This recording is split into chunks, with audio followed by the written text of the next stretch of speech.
हाय। कैसे हैं आप सारे लोग। मैं JP Maurya. Hope you are all feeling very good. Today I am again live आप लोगों से चर्चा करने के लिए। हर एक चीज़ को नापने का पैमाना है ना। Units, there are units. तो अपनी चिंता को कैसे नापें, उसकी यूनिट्स क्या हैं, जो लेटेस्ट रिसर्च कह रही है वो आज मैं आप लोगों के साथ शेयर करूंगा। क्योंकि एंजाइटी, स्ट्रेस, चिंता, ये it's next you can say the pandemic. ज़्यादा से ज़्यादा लोगों में ये अब बढ़ती जा रही है और यही मेन बीमारी का कारण होती है। क्योंकि our body is the bundle of cells, और जो भी हम विचार करते हैं वो हमारी मेमोरी, हमारी सेल के अंदर वो कहीं न कहीं जाके इंट्रैप हो जाता है। मैक्सिमम आप देखेंगे कि जो कॉन्स्टिपेशन या जो डिसेंट्री, ज़्यादातर कॉन्स्टिपेशन, ये भी मैक्सिमम एक्सपर्ट्स कहते हैं कि इसमें रूट कॉज होता है हमारी एंजाइटी, यानी जो हमारे गट्स होते हैं, जो गट बैक्टीरिया होते हैं, वो हमारी फीलिंग्स, हमारे पेट पे, हमारे डाइजेशन की इनर लाइनिंग को इफ़ेक्ट करता है, राइट। सो जैसा मैंने बताया कि आज हम चर्चा करेंगे वरी शेड्यूलिंग, यानी हम अपने स्ट्रेस को कैसे शेड्यूल करें, और measuring the intensity of worry, हमारी जो स्ट्रेस है उसको हम कैसे मेजर कर सकते हैं, और मेजर करके हम ये कैसे जान सकते हैं कि अरे कोई बात नहीं है ना।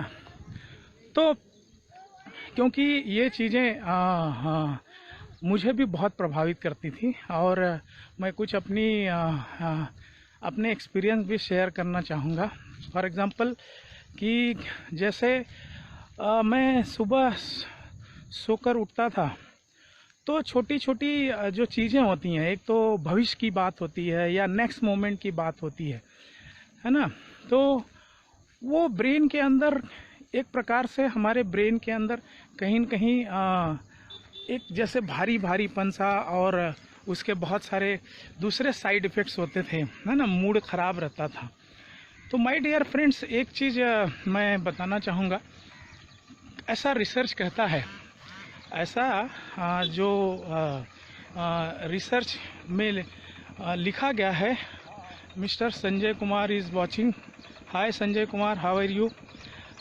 तो लगभग हमारी जो स्ट्रेस होती हैं, जो हमारी वरी होती हैं, जो हमारी चिंताएं होती हैं, 40% भूतकाल यानी पास्ट की होती हैं। हम अपने जो पास्ट में गुजर गया, जो हमारे साथ घटनाएं घट गई, हम उसको लेकर चिंतित रहते हैं। 40% और रिपीटेटिव होते हैं, वो अक्सर उसी में हमारा जीवन घूमते रहता है और हम स्ट्रेस में रहते हैं। 50% हम फ्यूचर को लेकर जो है चिंतित रहते हैं, है ना। पास्ट में कोई घटना घट गई, किसी ने हमें कुछ कह दिया, कोई हमें बीमारी हो गई। 40% हमारे ओवरऑल जितने भी वरी थॉट्स आते हैं, 50% जो होते हैं वो फ्यूचर को लेकर, और अभी तो बहुत ज़्यादा हो गया है। तो फ्यूचर को लेकर कि जो जॉब में है, जॉब का क्या होगा, है ना, because this is the fastest changing era. तो 50% वरी वहाँ पे है, बिजनेस को लेकर है, और बहुत सारे ऐसे रीज़न है। बाद में हमारी ऐसी पर्सनालिटी हो जाती है कि हम जो है चिंता करने वाली मशीन बन जाते हैं। और सबसे बड़ी ताज्जुब की बात है कि हमें ये पता ही नहीं रहता। 10% जो होता है हम प्रेजेंट में रहते हैं, 10%, यानी 40% जो बीत गया वो हमारे जेहन में घूमते रहता है। 50% हम जो है भविष्य को लेकर, 10% के आसपास हम प्रेजेंट में रहते हैं। और आपको मैं एक चीज़ बता दूं, जब हम प्रेजेंट में रहते हैं, प्रेजेंट में ज़्यादा चिंता नहीं, क्योंकि हम प्रेजेंट में जैसे हम कोई काम कर रहे हैं, हाँ, खेल खेल रहे हैं, कुछ भी कर रहे हैं, तो 10% ही होता है। तो यानी ऐसा लोग कहते हैं कि भाई भूत भविष्य की चिंता मत करो, प्रेजेंट में रहो। ये कहना आसान है, practically it's not that much easy. है ना। अब आइए देखते हैं कि ये तो रहा एक हमारा मोटा मोटा डाटा कि हाँ, हमारे साथ में जो स्ट्रेसेस हैं, ये जो चिंताएं हैं, ये किस प्रकार जो है हमें परसेंटेज में हमारा जो सोचने का जो क्वांटम होता है वो क्या होता है, राइट। अब आइए देखिए कि हम इसकी शेड्यूलिंग कैसे करें। अभी शेड्यूलिंग यानी चिंता तो रहती है, अब चाहे वो भविष्य की हो, चाहे वो पास्ट की हो, है ना। तो चिंता जो होती है वो तो प्रेजेंट में ही होती है। जैसे मैं अभी आपसे बात कर रहा हूँ तो प्रेजेंट में हूँ मैं, हालांकि अब हमें चिंता नहीं, क्योंकि प्रेजेंट में मैं आपसे बात कर रहा हूँ, आई एम टॉकिंग फोकस्ड, है ना।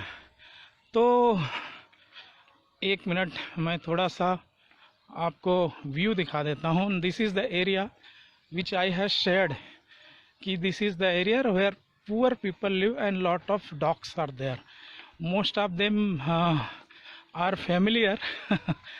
तो ये यहाँ पे जो मैं अक्सर मॉर्निंग में आता हूँ तो ये एरिया मुझे बहुत ही शांत लगता है, राइट। तो शुरू हो जाती है, मतलब आगे से देयर आर, यहाँ पे आप देखेंगे बहुत बड़ा ग्राउंड है, ये वो सामने विरार का एरिया रखता है। तो now coming to the point, अब होता क्या है कि हम कैसे प्रेजेंट में जो है रह के भी फ्यूचर की या पास्ट की चिंता करते हैं। फॉर एग्जांपल जैसे हम खाना खा रहे हैं ना, मैक्सिमम देखा गया, पहली बात तो बहुत लोगों टीवी या मोबाइल या चालू होता है, वो तो एक एडिशनल हम ये बनाते हैं। लेकिन जैसे हम खाना खा रहे हैं तो हम जो है जब खाना खा रहे हैं तो हम सोच क्या रहे हैं, हम सोच रहे हैं अपने भूत के बारे में, पास्ट के बारे में या फ्यूचर के बारे में। तो होता क्या है, इस प्रकार बहुत सारे एग्जाम्पल हैं, आप समझ सकते हैं। तो उसमें होता क्या है कि आप क्या खाने के साथ हैं, आपकी बॉडी में खाना तो जा रहा है मगर आपका ब्रेन कहीं और है, राइट। तो आपका इसे कहते हैं dissociation, body and thought dissociation होता है, and that creates the anxiety, right. That means when we are, जब भी हम कोई भी काम कर रहे हैं, most of the time we are not with our work. जब हम ऑफिस में होते हैं तो हमारा शरीर ऑफिस में होता है और हमारा थॉट कहीं और होता है। जब हम घर पर होते हैं तो शरीर घर पे होता है, हमारा दिमाग कहीं और होता है। उसी प्रकार हम जब खाना खा रहे हैं तो हमारे सामने थाली होती है, खाना होता है, कहते हैं भोजन भगवान होता है, और हमारा शरीर कहीं, हमारा विचार, हमारी मेमोरी, हमारे थॉट कहीं और हैं। ये सारा डिसएसोसिएशन एक स्ट्रेस बनाता है। ये पीछे गरीब के बच्चे घूम रहे हैं, तो स्ट्रेस बनाता है और ये हमारे लिए बहुत ही फैटल या हमें बीमारी देता है, करेक्ट है। तो इसे हम कैसे शेड्यूलिंग करें। इसी प्रकार मैं भी ये भी कहूँगा कि जब हम नहाते हैं तो मैंने देखा है कि शरीर पे कब पानी कितना गिरा हमें पता नहीं रहता। कई बार तो ऐसा भी होता है कि कोई शरीर का हिस्सा भीगता ही नहीं और हम फटाफट पानी डालते हैं और निकल लेते हैं। अब आइए इसकी शेड्यूलिंग कैसे करें, तो एक एग्जाम्पल के माध्यम से मैं बताऊंगा। सपोज जब हम खाना खा रहे हैं और खाते समय हम अपने विचार को देखें कि मान लो आप का कोई 2-4 दिन के बाद में एग्ज़ाम है या आपका इंटरव्यू है, तो वो तो 2 दिन के बाद में है, अभी तो नहीं है ना। तो आप उसे क्या करें कि वो सोच लें कि मेरे दिमाग में चल रहा है, और उसे जो है आप एक शेड्यूल कर दें कि चलो उसके बारे में मैं 11 बजे सोचूंगा या 10 बजे सोचूंगा, जो भी है 2 घंटे के बाद सोचूंगा, 4 घंटे के बाद सोचूंगा। तो ये आप जैसे मैसेज देते हैं आपका ब्रेन एग्री हो जाता है। और उससे भी बड़ी बात क्या है, फील करें। जब आप खाना खा रहे हैं तो आप फील करें, खाना जैसे थाली से आप भोजन को उठाते हैं और उसे आप देखें, और जैसे मुंह में जाता है तो अपने मुंह के अंदर देखें या अपने विचारों के थ्रू देखें। आपको मुंह के अंदर रियल में नहीं देख सकते, तो उसे देखें एंड फील करें। और आप जैसे इसीलिए शायद कहा गया 32 बार चबा के खाना चाहिए। इनिशियली जब एंजाइटी लेवल बहुत ज़्यादा होता है तो आप 32 बार गिने भी तो बहुत अच्छी बात है। मैं अपनी बात कहूँगा कि जब मैं बहुत ज़्यादा एंजाइटी या से अटैक से मैं सफ़र हो रहा था, तो इन दैट पीरियड जब मैं चलता था तो अपने कदमों को भी गिनता था। तो मेरा थॉट जो है हमारे चलने के साथ में होता था। तो ये रहता है इसी शेड्यूलिंग। इस प्रकार अपने लाइफ में जब भी आपको स्ट्रेस आता है, और स्ट्रेस के जैसे प्रीवियस वीडियो में मैंने बताया था कि स्ट्रेस जो है 2 टाइप के होते हैं, है ना। तो उसको एक तो क्षणिक होता है ना, और एक बहुत क्रोनिक होता है, एक्यूट एंड क्रोनिक। तो जो क्रोनिक होता है वो धीरे धीरे धीरे आपके शरीर में इस प्रकार बस जाता है और आपके न्यूरॉन्स को, आपके आरबीसी डब्ल्यूबीसी इसको प्रभावित करता है। हमारे शरीर का टेम्परेचर ज़्यादा हो जाता है, बीमारियां होती हैं। मुझे याद है कि मैं हॉस्पिटल में लगभग 10-10 दिन एडमिट रहा और डॉक्टर पता ही नहीं कर पाए कि ये इनके बुखार का कारण क्या है। और अभी पिछले साल ही मुझे 14 से 15 दिन कंटिन्यू बुखार था, लेकिन तभी ये सब चीज़ें हमें पता नहीं थी। जब मैंने इन सारी चीज़ों का स्टडी शुरू किया एंड इम्प्लीमेंटेशन शुरू किया तब मुझे पता चला। इसलिए मुझे ये सारी चीज़ें शेयर करना अच्छा लगता है। दूसरी और एक बात मैं कहूँगा कि अगर मेरे इस वीडियो को आप देख रहे हैं, क्योंकि कई बार हमारे कुछ दोस्तों ने कहा कि सर उसका लिंक भेजिए, तो अगर आप मुझे फेसबुक पे देख रहे हैं तो अगर आपको लगता है कि वैल्यू है एंड ये सभी को जानना चाहिए तो उसे आप लाइक करें। Mister Sunil Raj is also watching. Hi Sunil Raj. Dinesh Kumar Maurya ji कैसे हैं। और अगर आप मुझे यूट्यूब पर देख रहे हैं तो उसे आप लोगों को शेयर करें। इंस्टाग्राम पे देख रहे हैं तो वहाँ पर भी आप लाइक एंड शेयर करें। शेयर करने के लिए इसलिए कह रहा हूँ कि बहुत सारे लोग ऐसे हैं जिनको एक जानकारी, बोलते हैं ना, जानकारी से बड़ी ताकत क्या हो सकती है। एक देश दूसरे देश पे अटैक करना चाहता है, कुछ करना चाहता है, तो क्या करता है, जानकारी ही लेता है। Mister Rahul Maurya is also watching. How are you Rahul. तो ये हमने शेड्यूलिंग की बात करी कि इस प्रकार से शेड्यूलिंग करें और ताकि आप जो है उन सब इसके साइड इफ़ेक्ट से बच सकें। अगर आप खाना खा रहे हैं और खाने में अगर आप खाने के साथ नहीं तो उसके एंजाइम्स को, आपका एंजाइम कम बनेगा, पाचन में प्रॉब्लम होगा और आपका स्ट्रेस जो है वो प्रमोट होगा। और भी नाउ दूसरी बात यह है कि उसे यानी हम अपने स्ट्रेस को कैसे नाप सकते हैं, है ना। जैसे ब्लड प्रेशर होता है ना, हमारी क्या कहते हैं कि डायबिटीज़ होता है, इसको हम नापते हैं, टेस्ट करते हैं, है ना।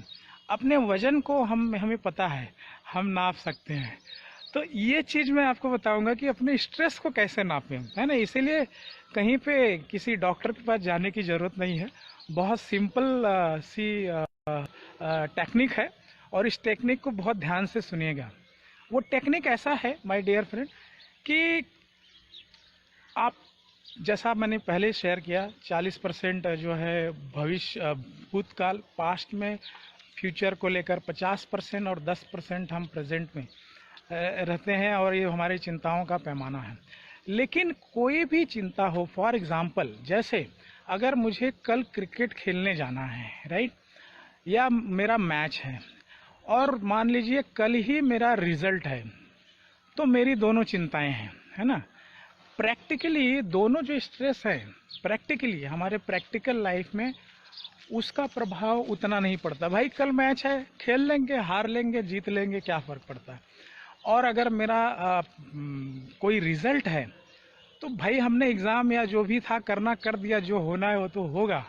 मगर यहाँ पे ताज्जुब की बात यह है कि दोनों के रिजल्ट, या हो सकता है जो हमारा पढ़ाई का रिजल्ट है वो निकलेगा और उसके या हमारे परसेंटेज कम हो गए, या हमने कई कॉम्पिटिटिव एग्ज़ाम दिया है, मेरा नंबर नहीं आया, उसका प्रभाव जो है प्रैक्टिकली अलग होता है। और हम क्रिकेट खेलने जाएंगे, हार जाए, उसका प्रैक्टिकली कोई फ़र्क नहीं पड़ता। लेकिन जैसे उसकी चिंता होती है, स्ट्रेस होता है, तो दिमाग को ये पता नहीं है कि आपको कैसा फिजिकल इम्पैक्ट पड़ने वाला। दिमाग जो है एक जैसा ही चिंता करता है, एक जैसा ही स्ट्रेस लेता है।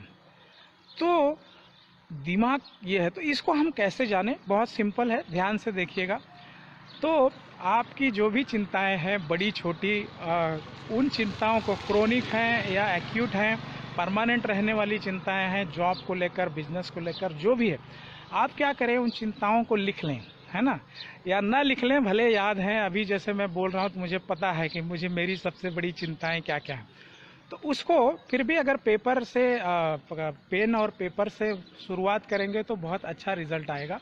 तो उसे क्या करें, पेपर पे एक लाइन खींच लें, एक ऐसे लाइन खींच लें, लाइन में एक छेड़े पर 0 लिखें, बीच में 50 लिखें और एंड में 100 लिखें। 0, 50 एंड 100। अब क्या करें, जो आपकी चिंताएं हैं उसको देखें कि जैसे मैंने, हाँ, मैसेज आने से वीडियो थोड़ी पॉज हो जाती है। तो जैसे हमने कहा कि एक लाइन खींचे, जिसे स्केल करते हैं, उसमें 0, 50 और 100। अब अपनी चिंता को देखें कि आपको जॉब को लेकर या आपको बिजनेस को लेकर ये कितनी चिंता है, कितनी बड़ा, कहाँ पे, कौन से आंकड़े में, स्केल पे आप रखते हैं। ये 10 है, 50 है, 70 है, 80 है, 90 है, 100 है। इस प्रकार आपका क्रिकेट है या कोई भी कहीं पे मीटिंग है जहाँ पे आपको ऐसा लगता है कि कुछ आपको जिसकी चिंता हो रही, तो स्केल पे जब आप लिखेंगे, मान लीजिए कोई 30 पे आता है, 40 पे आता है, 50 पे आता है, तो आपका ब्रेन तुरंत ये पता करता है, अरे इसकी तो कोई अहमियत नहीं है, मुझे कोई ज़्यादा प्रभावित नहीं करता है। तो इस प्रकार अपनी चिंताओं को जब स्केल पे रेटिंग देते हैं, तो आप क्या कर रहे हैं, जो आपका ब्रेन एक जैसा हर चिंता को लेकर एक जैसा निगेटिव इम्पैक्ट आपके बॉडी, आपके न्यूरॉन्स में दे रहा था, वो तुरंत हट जाएगा। अब आप करें, जो 90 या 100 या 80 के ऊपर की जो रेटिंग आती है, उन्हीं को फोकस करें और उस पर काम करें, उस पर काम करें, और आप देखेंगे कि आप जो है बाकी के जो इतने सारे आपके ये थे वो निकल गए, तो आपके लिए बड़ा आसान हो गया।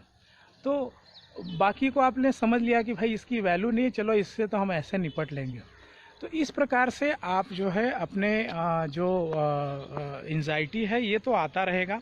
प्रीवियस वीडियो में हमने शेयर किए अलग अलग तरीके, और ये तरीका है कि इसको आप कैसे नाप सकते हैं, कैसे शेड्यूल कर सकते हैं, है ना।